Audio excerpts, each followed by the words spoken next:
Welcome back to the deep dive. And look, I'm going to be completely honest with you right from the start. Oh, yeah. When I saw the topic for today's stack of research, Hmm. I hesitated a bit. You hesitated. Why? I thought this was a fascinating set of sources. Oh, it is. It's just, Yeah. we're talking about immigration. Okay. And you know how that conversation usually goes. It is a minefield. It's either just partisan shouting or, these really sentimental anecdotes. It's just a lot of anger. It generates a lot of heat, not a lot of light. Exactly. Zero light.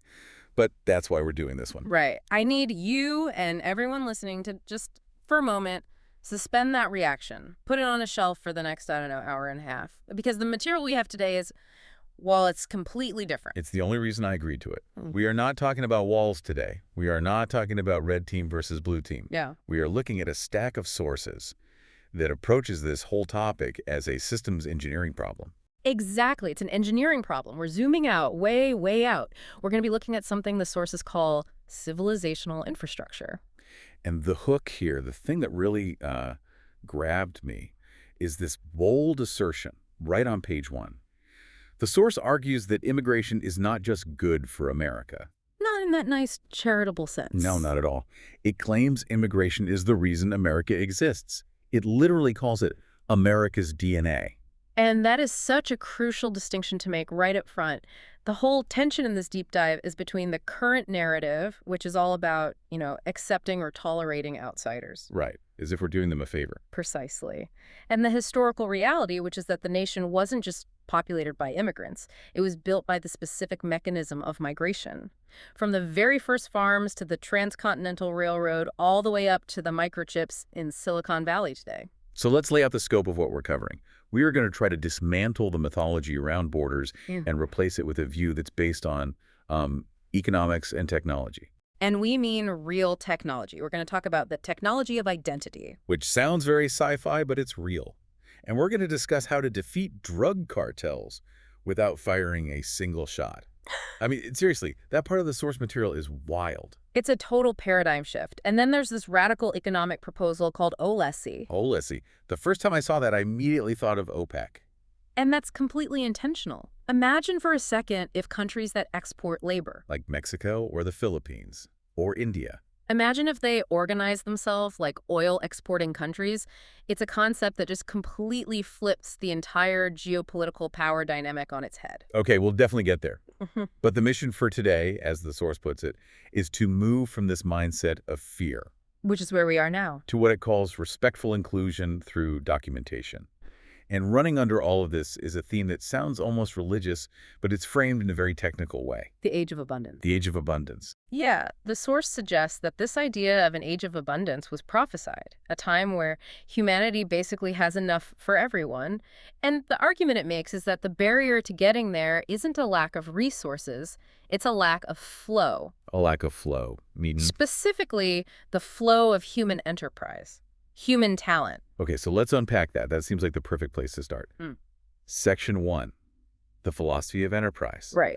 Because I think most people, even people who would consider themselves very pro-immigration, they fall into this one specific trap. They always say, we need a merit-based system. You should only let in the best and the brightest. Yes. Give us your PhDs, your nuclear physicists, your tech founders. Yeah. I mean, it feels logical. Why wouldn't you want the smartest people? It sounds logical on the surface, but our source argues that this fundamentally misunderstands the mechanism.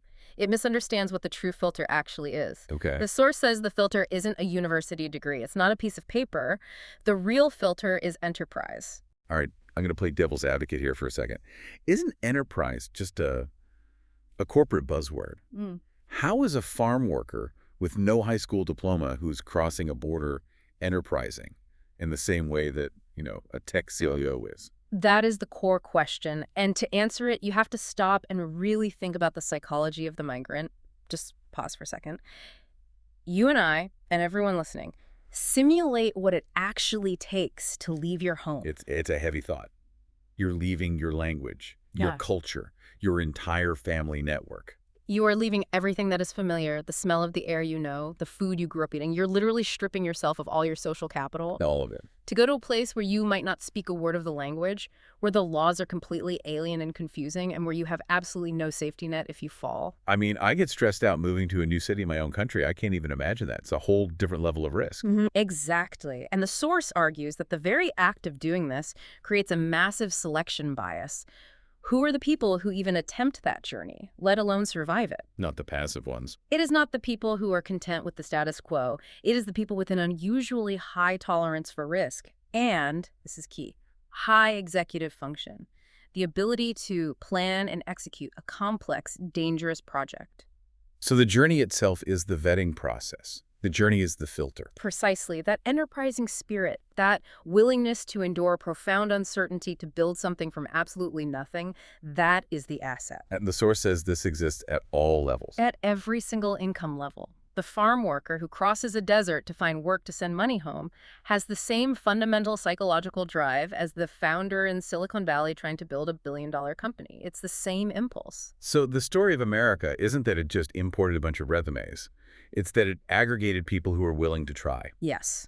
It aggregated what you might call high-agency individuals, people who believe they can change their circumstances through their own actions. But let's get into the economics of that. Because the immediate counter-argument you always hear is, okay, fine, they're hardworking, but they drag down wages for native-born workers. Does the source address the economic impact across the whole spectrum? It does, and it's really systematic about it. It breaks it down into 3 tiers, just to make it clear. You have the low wage, the middle skill, and the high skill labor. The high skill one is the easy argument. Right? We all get that. More innovation, global competitiveness, new companies. That's the one everyone agrees on. But the analysis of low-wage immigration is where it gets really interesting. The source argues that this type of labor lowers costs and raises productivity for the entire society. How so? Well, it enables entire sectors of the economy to function that otherwise couldn't. Think about agriculture, hospitality, elder care, childcare. It's a concept called complementarity. Exactly. That's the word. If you have someone who is willing to do the incredibly hard physical labor of, say, harvesting strawberries, it frees up the native-born worker to take a different job. A job in logistics, or managing the farm or selling the strawberries. It pushes the entire native workforce up the value chain. It's not a zero-sum game. It's a ladder. Immigrants take the first rung, and it pushes everyone else up. But, you know, people do feel economic pain. We can't just pretend that wage stagnation isn't a real thing in some sectors. The pain is absolutely real. The source doesn't deny that for a second. But it argues that the distortion, the wage suppression people feel, isn't caused by the immigrant. It's caused by the policy. It's caused by the policy. Specifically, the lack of legal status, the fact that they are undocumented. And that, I think, brings us perfectly to Section 2. This is the core diagnosis of the problem. And for me, this was the real aha moment in the research. I agree. If the people coming here are so enterprising, and if our economy has this vacuum that is pulling them in, why is it so chaotic? Why does the border look like a crisis? And the source gives a one-word answer: invisibility. Invisibility. Okay, unpack that for us. The vast, vast majority of people don't cross borders to go commit crimes. It's a tiny fraction. They come to work. The chaos, the disorder, the exploitation, it all stems from the fact that they are forced to do so in the shadows. They're invisible to the system. They're ghosts. And the source lists 3 deeply corrosive effects of having a massive undocumented labor force.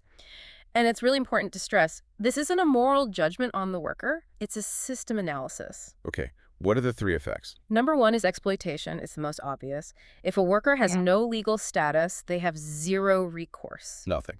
Their boss can abuse them, refuse to pay them, force them to work in unsafe conditions, and what can they do? They can't call OSHA. They can't call the police. They're terrified. Because calling the police could get them deported. Right. Which leads directly to corrosive effect number 2. Wage distortion. Wage distortion. If an unscrupulous employer knows they can hire an undocumented worker for, say, $5 an hour in cash, because that worker is terrified. Then the native-born worker who comes in and demands the legal minimum wage of, let's say, $15 or $20 an hour, is priced out of the job. But notice the mechanism here. The wages are not low because the immigrant is lazy or wants to work for less. Yeah. The wages are low because the immigrant has 0 bargaining power. because they're invisible. Because they're invisible. And this hits the third group, the law-abiding employer. They get completely screwed by this. Right.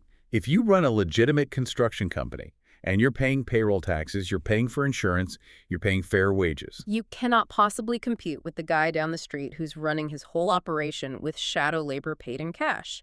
It creates a race to the bottom that punishes the good actors. So the argument here is that it's the invisibility, the undocumented nature of it that breaks the entire market mechanism. It doesn't just break it, it creates a black market for labor. And black markets, by their very nature, are inefficient, dangerous, and they corrupt everything around them. To illustrate just how absurd the current situation is, the source uses this analogy that really stuck with me. The car analogy. Yeah, he compares a human being crossing the border to a car crossing the border. The supply chain analogy. It's so powerful because it's so simple. Walk us through it. Okay, so think about a Toyota Corolla. It's built in a factory in Mexico, and it's being shipped to a dealership in Texas. That car is a physical object, right? But it is wrapped in a high-fidelity digital layer. Okay. It has a vehicle identification number, a VIN. It has a bill of lading. It has insurance documents. It has a tariff classification code. We know everything about it. We know exactly where it was built, who owns it at every step of the journey, where its final destination is. At any given millisecond, a satellite system can track the shipping container that car is in. The global trade system treats that hunk of metal with what the source calls procedural dignity. Procedural dignity. I like that. It's a known entity. It's a known, documented entity. Now, contrast that with a human being. A person capable of creativity and love and incredible labor approaches the exact same border crossing and is treated as an analog anomaly, a problem. They have no digital wrapper, no verifiable history that our system can read. So the system defaults to treating them as a threat, as an unknown. It's insane when you put it like that. We treat a muffler or creative avocados with more administrative sophistication than we treat a person. It's profoundly absurd. And the source asks a very simple engineering question. If global logistics can track a decimal point on a tariff code around the planet in real time, do we really lack the technology to document a human being who wants to come work? The answer is obviously no. We have the tech. We have it in our pocket. We have the tech. What we lack is the system design. And so the proposal in the source isn't open borders in that chaotic, scary sense. No. It's about creating modern, scalable guest worker programs that are embedded in the architecture of global trade. So you take the shadow economy and you drag it into the light. You make it the sovereign, taxable system. You replace the chaos of the shadows with the order of light. Because documentation protects the worker, it protects the market wage, and it protects the rule of law for everyone. Okay, so we've diagnosed the core problem. Yeah. A systemic lack of documentation. Now, let's talk about the solution, because this is where the deep dive takes a really sharp turn towards technology. Yes, it does. We need to talk about civilizational infrastructure. This is where we have to look at what the source calls the India model. Now, this is fascinating. When we in the West talk about major tech infrastructure, our minds immediately go to Silicon Valley. Google, Apple, Amazon. Right, but the source makes this powerful argument that the most important innovation in this specific space, the space of human identity, didn't happen in California. It happened in India. It's referring to something called the India stack, and specifically two components of it, Aadhaar and UPI. I think a lot of our listeners have probably heard those acronyms, but they might not really understand the mechanics of how they work. Can you break it down? Absolutely. So let's start with Aadhaar. This is the foundational identity layer. It was designed to solve one simple question for 1.4 billion people. Who is this person? But it's not just a plastic ID card, right? It's not like a social security card that you stick in a drawer and forget about. Not at all. That's a 20th century concept. Aadhaar is a biometric digital identity. When you enroll, it scans your iris and all 10 of your fingerprints and links them to a unique 12-digit number. Okay, so it's tied to you physically. But the real genius of it, and this is the crucial part, is that it was built from day one to serve as an API. An application programming interface. An API for humans. An API for humans. That's a wild concept. Explain that. It means that other systems can plug into your identity to verify you instantly and securely. So if you want to open a bank account or get a SIM card, you don't need to bring a stack of utility bills and letters to prove who you are. You are the proof. Your fingerprint is the proof. You are the proof. You just put your thumb on a scanner, it pings the Aadhaar database, and in less than a second, it confirms your identity. It's a single source of truth. And then, on top of that identity layer, you build the next piece. UPI. the unified payments interface. This layer answers the second critical question. Can this person send and receive money instantly at near zero cost? And how did Aadhaar enable that? Because Aadhaar solved the identity problem, it made the Know Your Customer or KYC process incredibly simple. The government could facilitate the opening of hundreds of millions of bank accounts for people who were previously unbanked almost overnight. So you have universal identity plus universal financial access. That's it. And the source doesn't call this fintech. It calls it civilizational infrastructure.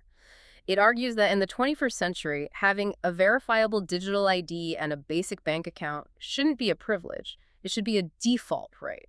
A default right. What does that mean, practically? Yeah. That you don't even have to apply for it? It means that by virtue of being human and being a citizen, you get it. No gatekeepers. Think about the old system, the one we still largely have.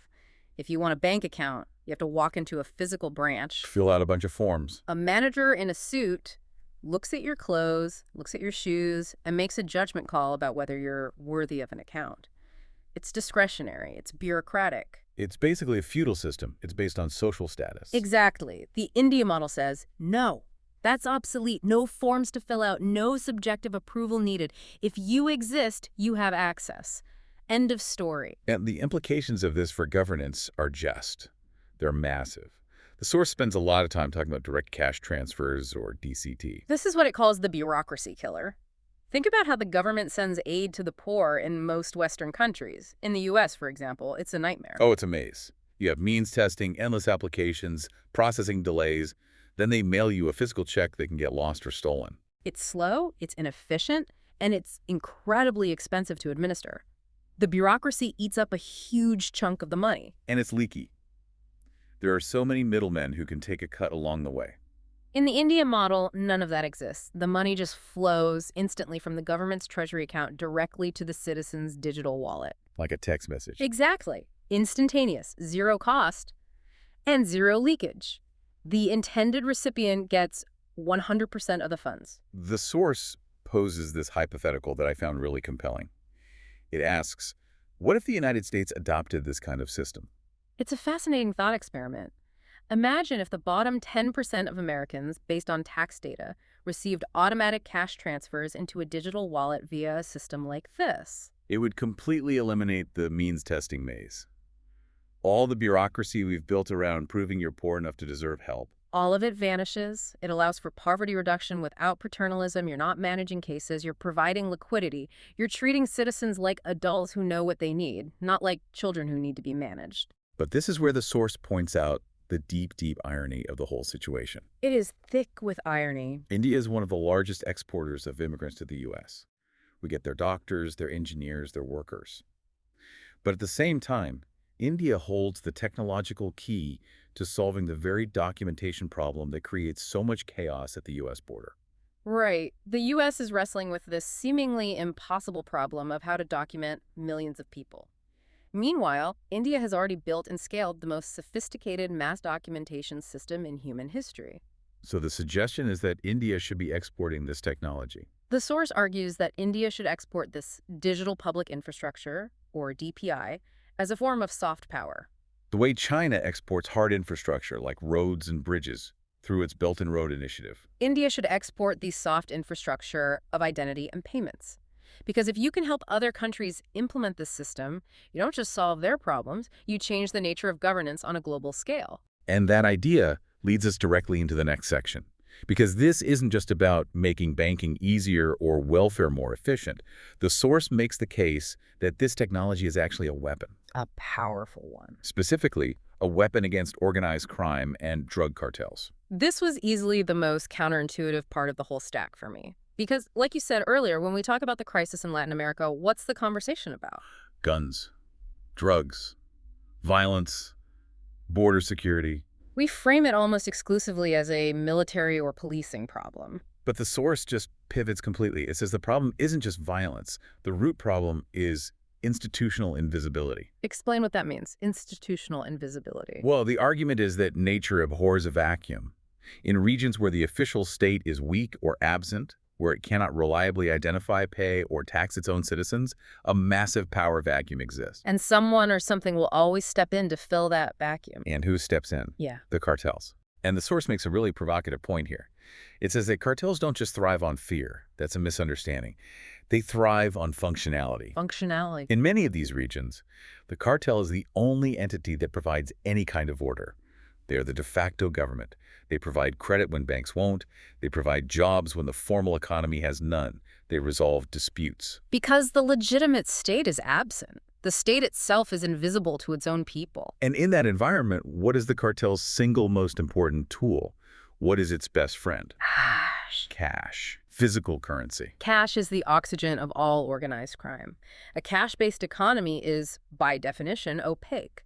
You can't trace a bag of bills. It makes extortion simple. It makes money laundering easy. So the source has this great line. It says, policing without identity is like fighting in the dark. That's a fantastic line. You cannot arrest your way out of a systemic problem where millions of people are economically invisible. If you don't know who people are and all their transactions are in cash, the state has no data, no leverage, no presence. So what's the strategy then? How do you use civilizational infrastructure to fight a drug lord? You don't fight them with guns, you fight them with data. You flood the region with legal identity and digital wallets. You implement the Aadhaar UPI model at scale. Walk me through the mechanics of that. How does giving a farmer a digital wallet hurt the cartel? Okay, let's take extortion. It's the bread and butter of cartel financing. If every citizen and every small business has a digital wallet, suddenly paying protection money leaves a digital trail. It's traceable. It becomes traceable.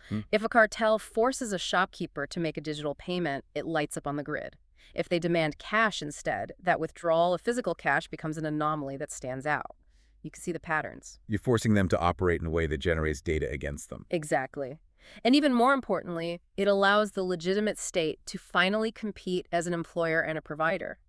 If the state can deliver aid directly, or if legal businesses can pay verifiable wages through this digital system, the cartel loses its comparative advantage as the only functional economic actor in town.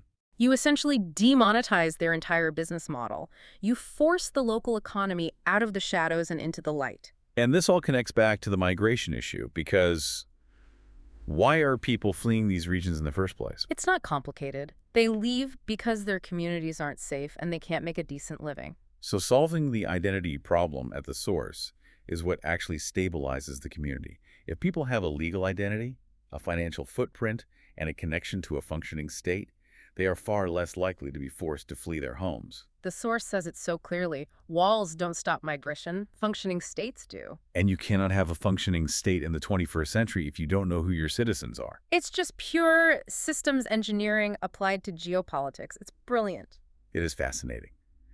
But it Yeah. feels like there's still a massive missing piece. We might have the technology, or at least the blueprint for it, but do we have the international laws, the framework to make it all work together? That's the perfect transition to Section 5, the global governance gap.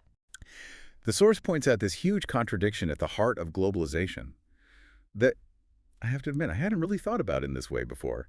We always hear that phrase, the world is flat. Thomas Friedman. Right. But it's only flat for certain things. Markets are global. Capital is global. A shirt made in Bangladesh can cross a dozen borders and end up in a store in Ohio almost instantly. And money, capital, moves at the speed of light. If you want to invest in the Tokyo stock market from your apartment in New York, you can do that in milliseconds. But people People are stuck.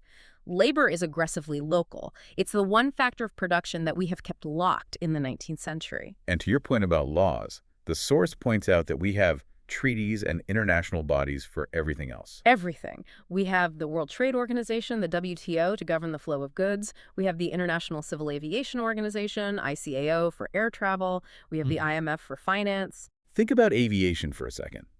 It's an incredibly complex global system. You have planes from hundreds of different nations, all flying through each other's sovereign airspace.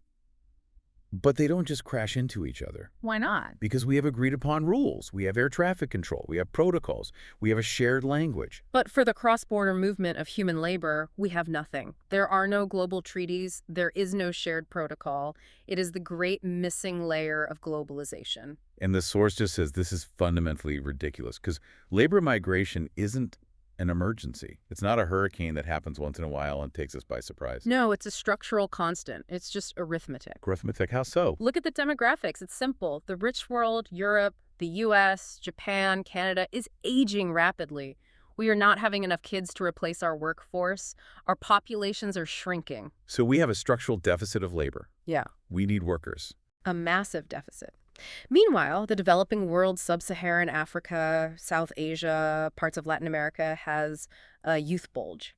They have hundreds of millions of young, ambitious people entering the workforce every year with not enough jobs available for them. So you have a high-pressure system right next to a low-pressure system. And basic physics dictates that flow will happen. The pressure has to equalize. You can build a wall, but you can't repeal demographics. You can't repeal physics. But because we don't have the treaties and the systems to manage that flow, we treat it as a crisis. We act surprised and panicked every single time it happens when it is the most predictable phenomenon in the world. So the proposal is to finally treat it like a predictable system, to codify these guest worker programs in international law. Yes, to create global standards.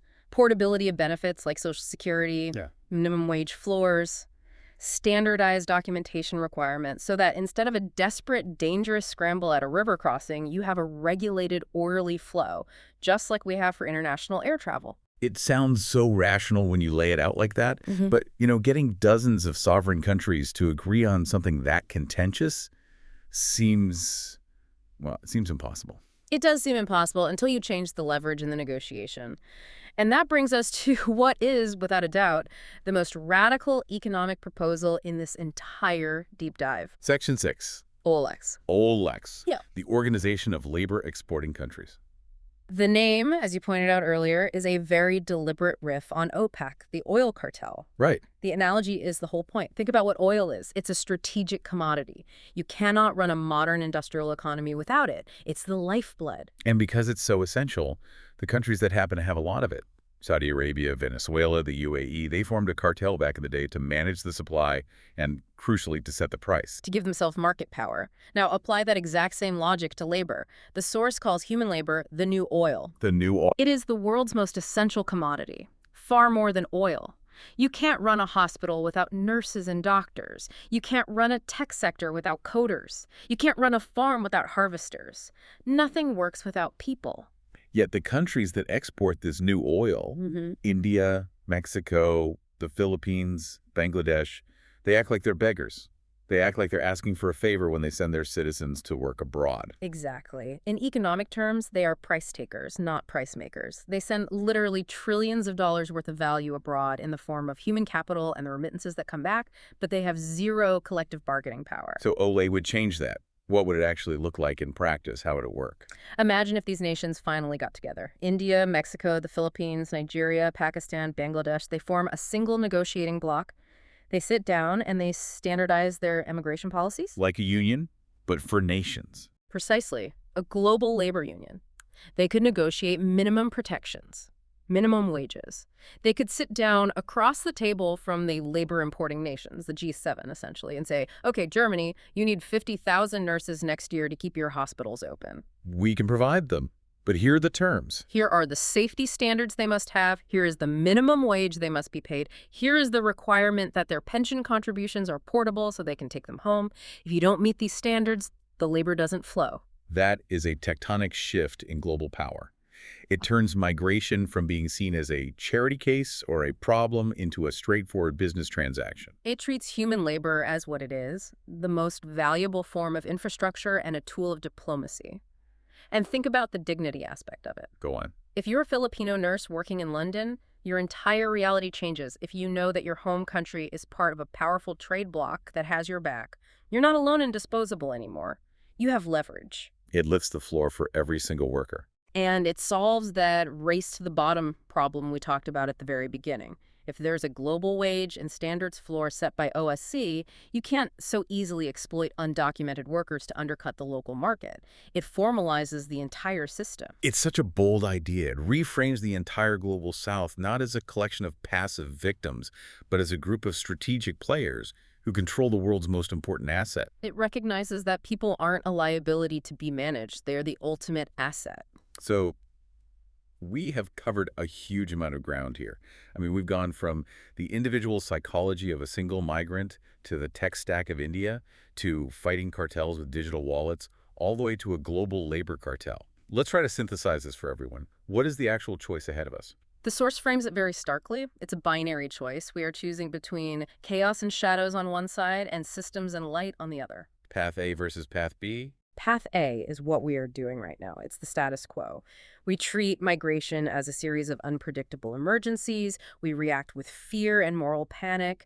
We build physical barriers while completely ignoring the digital and demographic reality. And the result of that path is exploitation, it's the empowerment of cartels, and it's a massive drag on economic efficiency. It's the path of invisibility. Exactly. It's trying to run a 21st century globalized world with 19th century tools and a 19th century mindset. It's doomed to fail. And Path B? Path B is deciding to grow up. It's recognizing that human labor is critical infrastructure. It's about a global commitment to documenting everyone, using the India model of digital public infrastructure as a template. So bringing everyone into the light. And then governing the flow of that documented labor through international treaties and organizations like the proposed OLES. It's about building the systems that match the reality we live in. And there's a moral dimension to all of this that we can't ignore, even though we've been focused on the engineering side of it. The source keeps coming back to this one simple phrase. Documentation is dignity. That's the ethical core of the whole argument. Yeah. A documented worker is visible to the law. They have rights. They are protected. An undocumented worker is, by definition, disposable. If we actually believe in the inherent worth of every human being, then we have to believe in building the systems that recognize and codify that worth. It's heavy stuff. But it's also, in a strange way, incredibly hopeful. It suggests that all the misery and chaos we see at borders around the world isn't inevitable. It's not a law of nature. It's a design flaw. It's a design flaw. It's not a curse. It's an engineering challenge. Yeah. And the source argues we already have the blueprints to fix it. Before we wrap up, I just want to leave our listeners with this one final thought from the source. It mentioned at the very beginning that this age of abundance was prophesied. Right. And as I look at all this technology we've discussed, universal identity systems, frictionless digital payments, global connectivity, it really makes me wonder, perhaps the barrier to this abundance isn't the lack of resources. I don't think it is. Maybe we already have enough food. Maybe we have enough money and capital. We certainly have enough innovation. So what's the barrier? Maybe the only real barrier is our refusal to build the human infrastructure that would allow people to contribute their enterprise freely and safely, wherever it's needed most.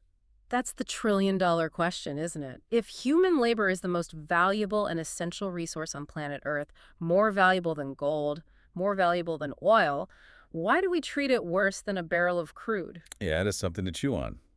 Why do we treat the very engine of our prosperity like it's a problem to be solved instead of a resource to be cultivated? It's time to start rethinking the invisible systems that govern our world. Thanks for diving deep with us today. We'll see you next time.